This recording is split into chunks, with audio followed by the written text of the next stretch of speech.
How did we get here? That's what I want to share with you today. I want to share with you how I got started in web development. Most of us, we're self-taught. We just kind of fall into this thing, not knowing it's going to be something that's absolutely life-changing or something that will make you devote your life to being a lifelong learner. So with that being said, let's talk about my journey.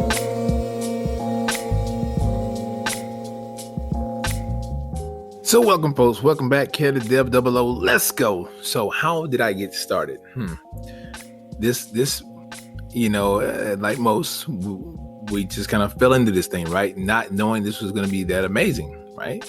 And so this is my journey. So most of my 20s I spent being in the world of supply chain management, and I was on the manager side, and then I also was on the front lines, and I've done it for so long.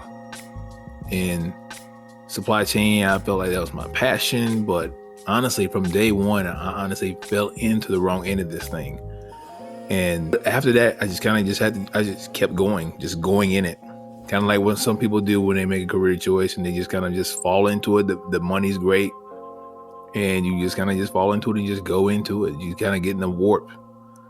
So for me, and you got to understand too, for this type of work, the more money you make, the less time you have for anyone, including yourself or anything or anybody else. You just don't have time for anyone.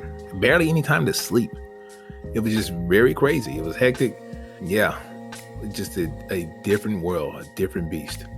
So from there, one day I just woke up after years and years of this. Something was like, enough is enough. I don't need anything to happen in a few minutes. I'm not looking for anything to happen tomorrow. I need it to happen right now. I'm out. Shameless plug. Please take the moment, hit that like button and thumbs up and subscribe. Ring that bell so when the next time I drop a video, you will be notified. Back to the video. Something's got to give. And instantly in my mind, teacher was the first thing that popped up. Teacher. Like, what in the world? Teacher? Really? Like, where did this kind of come from? Nothing against educators. It's just saying from my mindset, where I was at, my headspace was like, what am I going to be doing? What am I going to teach? Where at? Big kids, small kids? What? Like, where did this come from? Kind of fast forwarding through this thing, it landed me into a humongous hiring event in my area where there was a ton of teachers all around coming here. And I can remember this one woman who was on her way in. She had her big basket. She had a basket that looked like it was full of lesson plans and just a load of stuff. So gentlemen coming in with their awesome tailored suits and humongous briefcases and the man purse and all this stylish stuff, and just coming in clean. They come in very clean and extremely confident. And I pulled up, and I'm thinking about what I have on. It's a suit. We're talking about from day one when I first started in management. So pretty faded, little undersized, and I'm in a world that I've never been into. So again, the nerves set in. I would say that could have easily been my first case of imposter syndrome, but for some odd reason, it wasn't in that case. As I got ready to park, I only had a piece of paper. My resume, that was it. I looked around at all these people and I told myself that I'm here for somebody. I'm going to get something before I leave out of here today. And it was easily hundreds of us, hundreds of teachers there. So I go in, I get to the first table. I'm quickly reminded of where I am and what's going on. They were giving me all the reasons why you shouldn't be doing this yet. You're not ready, right? So me being the person I am, any encounter that I run into in my life, I take anything I can from it and I make it work for me. So immediately I go to the next table, and I'll never forget it. This gentleman gave me a shot, and this is the part though. He asked me questions, but it wasn't school related like the first table did. He just needed to know questions about discipline and being able to produce an environment that is constructive and not disruptive. So we talked on that, talked along those lines, and found that we related so well together on that. And then next he told me, he was asking me a few questions just to see if I knew anything about teaching and stuff. So some of the stuff that he mentioned, I've gathered from the intel at the first table I sat at. So of course I've given him that information. So that was his confirmation. The guy's big, he's tall. He looks like he's driven for results. And he knows a little bit. He knows enough for me to get him going. I'll take it. That was my shot.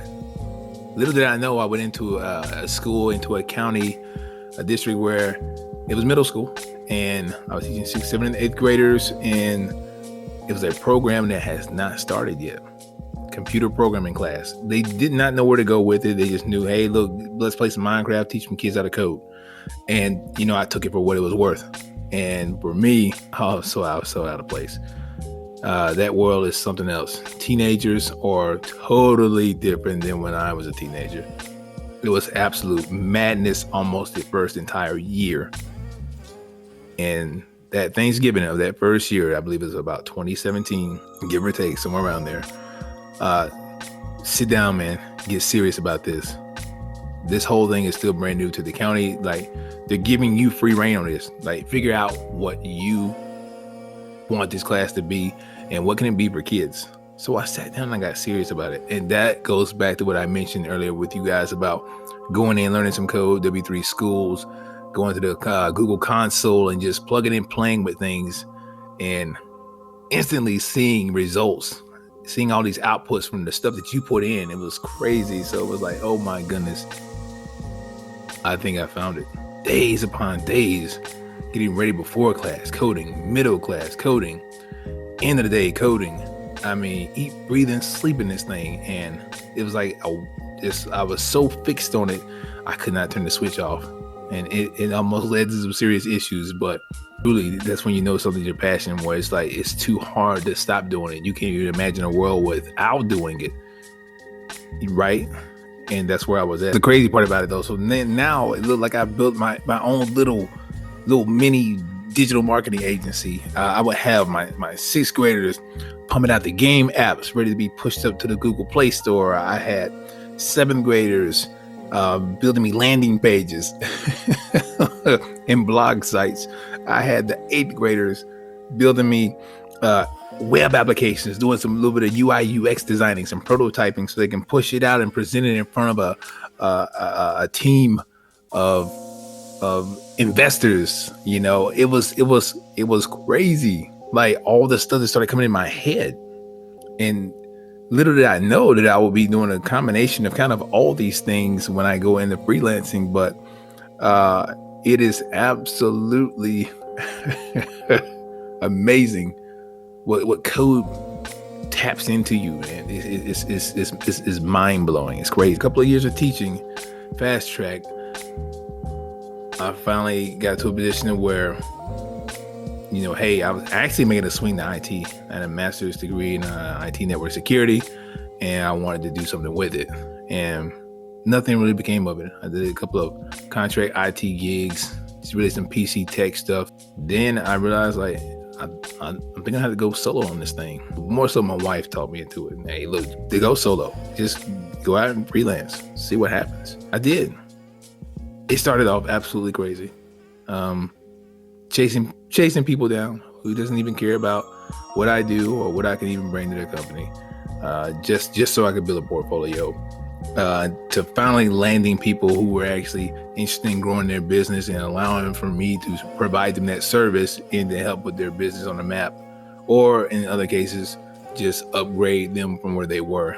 And been some absolutely amazing experiences. Great stuff. It's very empowering just to help people, and then to be able to help people in your passion. You can't beat it. I just wanted to share my journey of how I got into coding. Again, I consider myself a JavaScript front-end developer, but I know some full stack. I know several different languages, the same stuff we all say. But I want to say, though, that I love being a coder. I couldn't think of doing anything else different. Enough all that. Guys, don't forget to subscribe. Give me that like, give me that thumbs up. Let's keep that algorithm push me in the right direction.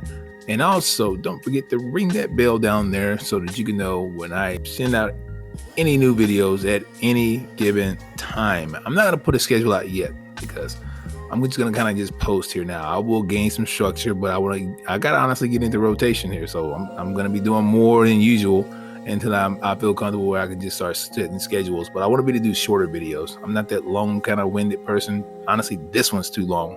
I don't run that long. I really don't. I like to get kind of to it, something entertaining, something quick, and kind of to it, right?